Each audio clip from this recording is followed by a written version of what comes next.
معاف کر دینے کا. میں نے یہ حدیث کسی جگہ پہ بیان کی تو میری گاڑی کے بعد میں ایک بزرگ آگے اور انہوں نے میرا ہاتھ پکڑ لیا اور کہنے لگے کہ میں نے ایک بات پوچھنی ہے. تو میں نے کہا بتائیے. تو کہنے لگے کہ جب سے میں نے یہ حدیث سنی ہے میری کوشش ہوتی ہے کہ پہلے تو جھگڑا ہو ہی نہ، لیکن اگر کبھی جھگڑا ہو جائے تو میں خود ہی جا کے صلح کراتا ہوں.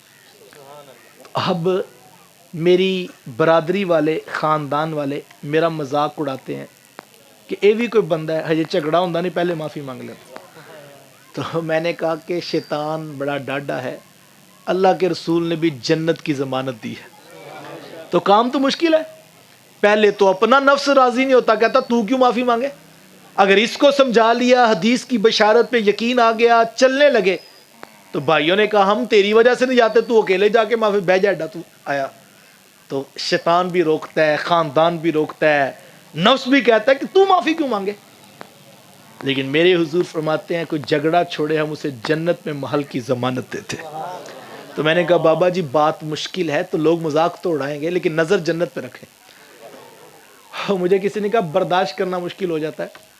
تو میں نے کہا کہ میں نے دیکھا ہے آپ تاجر لوگوں کو کہ ایک گاہک کوئی مال واپس لے کر آتا ہے اور کہتا ہے یہ کیا آپ نے دھوکہ کیا، یہ تو صحیح نہیں ہے، یہ واپس کریں.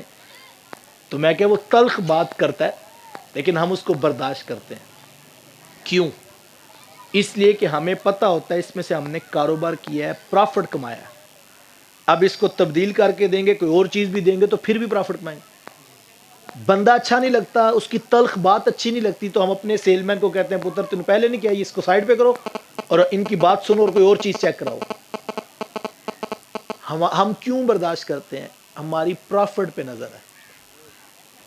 200 بچتا ہو ہم بندے کی کڑوی بات برداشت کر لیتے ہیں. میں کہتا ہوں اگر جنت کے محل پہ نظر ہو، پتہ ہو کہ یہ اختلاف، یہ جھگڑا اگر چھوڑ دوں، ویسے بھی بہنیں ہیں ویسے بھی بھائی ہیں، لیکن اگر جھگڑا چھوڑ دوں تو محبوب کی ضمانت ہے جنت میں محل ملے گا. تو نظر جب جنت میں آپ جاتے ہیں، یہ لوگ مدینہ شریف جاتے ہیں، آج کی بابرکت نشست میں دعا ہے جو نہیں گئے اللہ بار بار با ادب حاضریاں نصیب فرمائے. تو وہ لائن میں لگ کے جاتا ہے، وہ کہتے ہیں آئی ڈی کارڈ بنوا کے لاؤ، شناختی کارڈ باری آئی تو اس نے کہا جی یہ والا برقع نہیں لگا، یہ لگوا کے لاؤ. آپ پھر جاتے ہیں، پھر وہ آتا ہے، پھر پاسپورٹ پہ گئے، ادھر لمبی لائنیں، ادھر سارا دن گزر گیا، دھوپ میں کھڑے ہیں. کیوں؟ بڑا مشکل کام ہے. کیوں برداشت کر رہے ہو؟ نظر مدینے ہے، نظر حرم میں ہے، نظر عمرے پہ ہے. برداشت کرتے ہو نا یار؟ عمرے پہ نظر ہو، وہ افسر تمہیں اتنے چکر لگواتا ہے تم پھر بھی برداشت کرو، کوئی بات نہیں، جانا بھی تو مدینے ہے. میں کہتا ہوں اختلاف ہے، جھگڑا ہے، برداشت کر لو، جنت کے محل پہ نظر رکھو. جب وہاں نظر ہوگی برداشت کرنا سوکھا ہو جائے گا.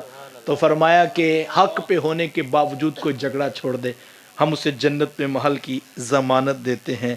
تیسری بات حضور علیہ السلام نے ارشاد، علماء کرام نے ارشاد فرمائی کہ ماں باپ جو نیکی کرتے تھے اس کا تسلسل نہیں ٹوٹنا چاہیے. کسی غریب کی مدد، کسی یتیم کی فیس، کسی بیوہ کے گھر میں راشن، کسی مسجد، مدرسہ یا ہاسپٹل میں فنڈ دیتے تھے تو یہ نہیں کہ اگلے دن وہ آئیں تو آپ کے وہ تو آج ہی سب کرتے تھے اب کل سے نہیں آنا. ایسے نہیں ہونا چاہیے. نیکی نسل در نسل آگے چلتی رہنی چاہیے. نیکی میں بڑی طاقت ہے، نیکی 7 نسلوں کو بھی پار لگا سکتی ہے. آقا کریم علیہ السلام نے فرمایا نیکی کو حقیر نہ سمجھو، نیکی کو حقیر نہ سمجھو. فرمایا اگر تم راہ خدا میں ایک خشک کھجور صدقہ کر سکتے ہو، فرمایا اس کی رحمتوں سے بعید نہیں، اس کھجور کا صدقہ وہ تمہیں جہنم کی آگ سے آزاد کر دے گا. ایک کھجور بھی قبول ہو گئی. تو نیکی کے سفر کو جاری رکھیے. میں نے گزشتہ نشست میں بھی اسکول میں کہا نیکی کرنا بہت اچھی بات ہے، نیکی کو چھوٹا نہ سمجھے، نیکی کرتے جائیں، لیکن اس سے بھی اہم بات یہ ہے گناہ کو چھوڑا جائے. ایک ہے آپ نیکی کرتے ہیں ساتھ گناہ بھی کرتے ہیں، ایک ہے آپ بہت ساری نیکیاں نہیں کرتے لیکن گناہ نہیں کرتے. وہ ڈاکٹر بھی بتاتا ہے کہ دوائی کھانی ہے لیکن دوائی سے بھی زیادہ پرہیز ضروری ہے. دوائی کھانی ہے آپ نے لیکن پرہیز اصل ضروری ہے. تو گناہوں سے پرہیز زیادہ ضروری ہے.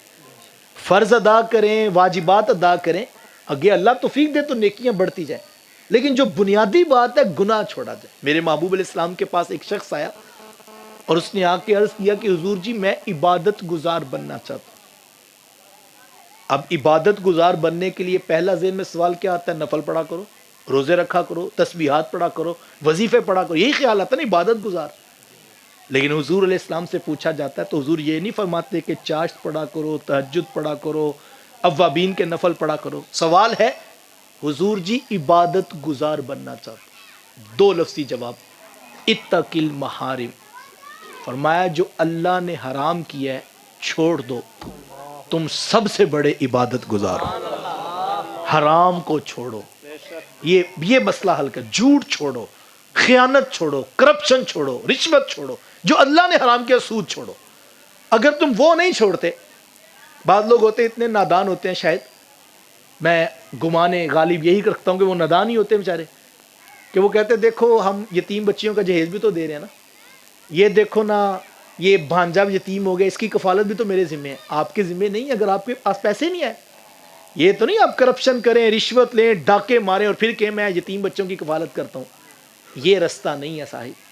اگر تمہارے پاس وسعت نہیں ہے، تمہارے پاس ذمہ داری بھی نہیں۔ یہ سوال نہیں کہ میں یہ نیکیاں کرتا ہوں، پہلا سوال یہ ہے کہ یہ گناہ کیوں کیے۔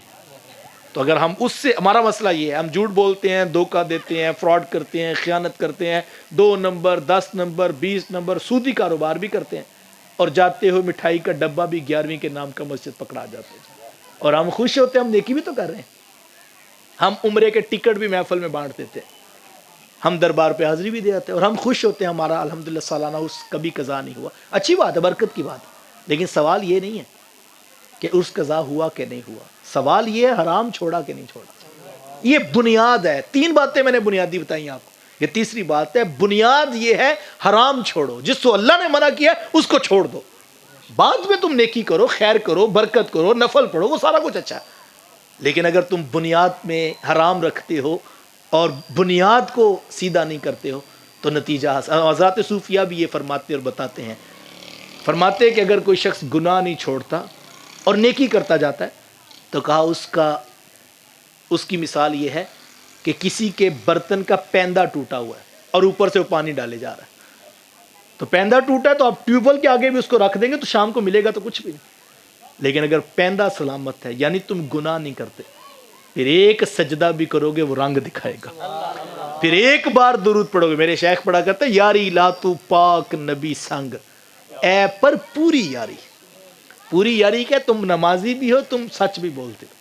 پوری یاری کیا؟ تم رشتہ داریاں بھی جوڑتے ہو، تم غریبوں کی مدد بھی کرتے ہو۔ یاری لا تو پاک نبی سنگ، اے پر پوری یاری، پھر درود قبول ہے تیرا لاکھ نالو ایک باری۔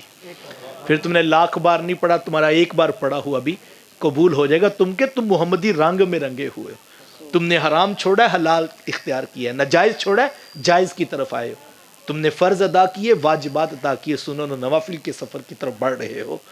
اللہ کی بارگاہ میں دعا گو ہوں، اللہ ہمیں ان تینوں باتوں پر عمل کی توفیقات عطا فرمائے، ہم سب کے ماں باپ کی بخشش و مغفرت فرمائے، جن کے زندہ ہیں صحت و عافیت والی لمبی زندگیاں نصیب فرمائے، جن کے ناراض ہیں ان سے کہنا چاہوں گا ہاتھ جوڑ کر پاؤں پکڑ کر بھی راضی کرنا پڑے، آج موقع ہے، کل پچھتانے کے علاوہ کچھ حاصل نہیں ہوگا۔ اللہ تعالیٰ عمل کی توفیقات نصیب فرمائے۔ میں اپنے میزبان عالی مرتبت کا شکریہ ادا کرتا ہوں جنہوں نے اتنے لوگوں کو جمع کیا اور دین کی خیر کی دعوت پہنچانے میں مجھے یہ سعادت نصیب ہوئی۔ اللہ ہم سب کا بیٹھنا اپنی بارگاہ میں قبول فرمائے۔ ابھی قبلہ مفتی صاحب کا خطاب باقی ہے، آپ اسی طرح تشریف فرما رہیں گے تاکہ محفل کا نظم و ضبط بھی برقرار رہے اور روحانی تقدس بھی ہمیں نصیب رہے۔ میرا سلام آپ قبول کیجئے، میں آپ کا سلام قبول کرتا ہوں، اللہ ہم سب کا آنا قبول فرمائے۔